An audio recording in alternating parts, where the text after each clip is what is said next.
Timnas Indonesia kembali bertanding, kini Timnas U24 bermain di ajang Asian Games, asuhan Indra Safri.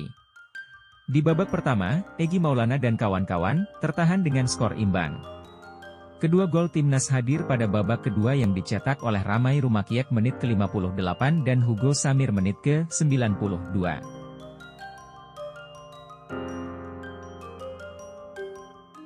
Kemenangan ini menjadi modal penting untuk melaju dari grup F. Dilansir dari SofaScore, Timnas Indonesia U24 kini menduduki peringkat pertama di grup F dengan perolehan 3 poin.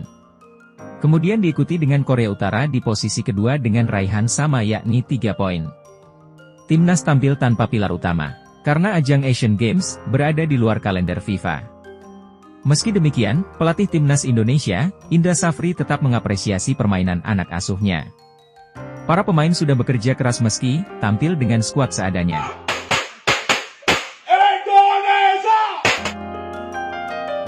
Itu sebagai bukti bahwa Timnas Indonesia sudah semakin maju. Media Vietnam, Soha VN, takjub dengan kesuksesan Timnas Indonesia U24 kalahkan Timnas Kirgistan U24 di laga perdana grup F Asian Games 2023. Diketahui, Kirgistan duduk di posisi jauh lebih tinggi dari Indonesia.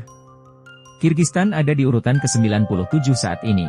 Media Vietnam itu lebih takjub lagi melihat perjuangan Timnas Indonesia U24 karena mereka diketahui harus berjuang di Asian Games 2023 tanpa kehadiran sang striker andalan, Ramadan Sananta. Pasalnya, Sananta tak dilepas oleh Persis Solo ke skuad Garuda Muda. Meski begitu Timnas tetap tampil menakutkan. Dengan kondisi ini, Soha VN meyakini Timnas Indonesia U24 punya peluang besar lolos dari fase grup Asian Games 2023. Sebab, mereka sudah mengalahkan satu lawan kuat di grup F. Hugo Samir menjadi perbincangan setelah berhasil mencetak ke gawang kosong. Hugo Samir baru turun pada penghujung babak kedua atau tepatnya hanya bermain selama 7 menit dalam waktu normal ketika Timnas Indonesia U24 menghadapi Timnas Kirgistan U24. Usia Hugo Samir masih 18 tahun. Namun, winger Timnas Indonesia U24 itu telah mampu bersaing dengan pemain yang lebih tua 6 tahun darinya di Asian Games 2022 Cina.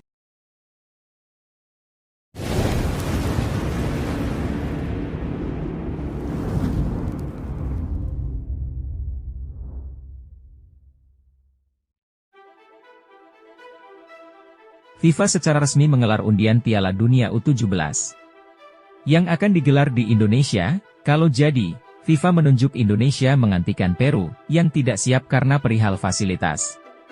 Indonesia sebagai tuan rumah masuk dalam pot 1. Indonesia sebagai tuan rumah langsung masuk ke grup A atas peraturan FIFA. Dan Indonesia berhasil lolos dari grup neraka. Lawan pertama Indonesia adalah Ekuador. Wakil Amerika Selatan itu akan menjadi lawan yang bakal menyulitkan skuad Garuda di turnamen ini. Lawan ketiga Indonesia datang dari Amerika Tengah Panama yaitu. Sementara lawan terakhir Indonesia adalah wakil dari Afrika, Timnas Maroko.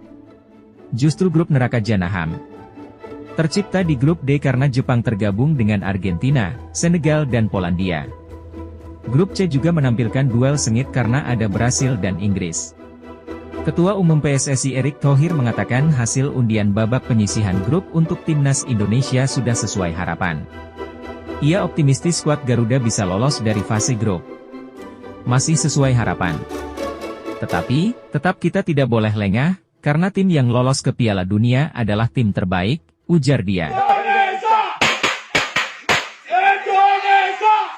Pelatih Timnas Indonesia U17, Bima Sakti, sebelumnya, menegaskan bahwa skuad muda Garuda siap menghadapi tim-tim kompetitor di Piala Dunia U17. Tidak ada lawan yang ringan di Piala Dunia U17, ujar dia. Dari hasil pertandingan Liga 1, Arema FC harus puas berbagi poin dengan Persita Tangerang. Kedua tim gagal mencetak gol selama 90 menit.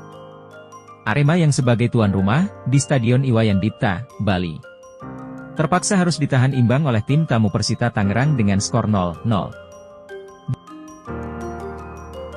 Di laga lain Persib Bandung berhasil mengalahkan Persikabo 1973 di Stadion GBLA. Pada pekan ke-12, Maung Bandung berhasil menang atas Laskar Pajajaran dengan skor 2-0. David Da Silva dan Ezra Walian mencetak gol di masing-masing babak.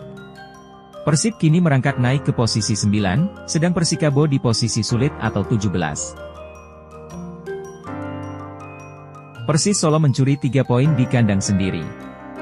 Berhadapan dengan PSIS Semarang, Laskar Sambernyawa berhasil mengalahkan Laskar Mahesa Jenar dengan skor 2-0. Mesidoro dan Sananta mencetak gol kemenangan di babak pertama.